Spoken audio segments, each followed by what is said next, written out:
ಮಾನ್ಯ ಗೃಹ ಮಂತ್ರಿ ಪ್ರಿಯಾಂಕ್ ಖರ್ಗೆ ಅವರೇ, RSS ಗುಂಗಲ್ಲಿ ಬೇರೆ ಎಲ್ಲ ಮರ್ತೇ ಬಿಟ್ಟಿದ್ದೀರಾ?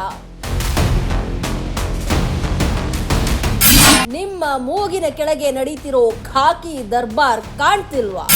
ಮಗನ ಕೊಂದ ಆರೋಪಿಗಳ ಹಿಡಿಯೋಕೆ ತಾಯಿಯೇ ಕಲೆ ಹಾಕ್ಬೇಕಂತೆ ಸಾಕ್ಷ್ಯಾಧಾರ.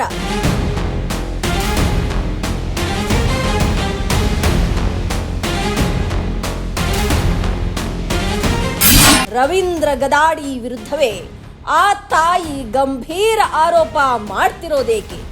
ರಾಯಭಾಗ ಪ್ರಕರಣ ಗೃಹ ಇಲಾಖೆಯ ಮಾನಹರಾಜು ಹಾಕ್ತಿರೋದು ಹೇಗೆ? ಆ ರಕ್ಷಕರೇ ರಾಕ್ಷಸರಾದರೆ ಪ್ರಿಯಾಂಕ್ ಖರ್ಗೆ ಅವರೇ, ನೀವು ನೋಡಲೇಬೇಕಾದ ಸ್ಟೋರಿ ಅತಿ ಶೀಘ್ರದಲ್ಲಿ ನಿಮ್ಮ ಅನ್ವೇಷಣೆಯಲ್ಲಿ.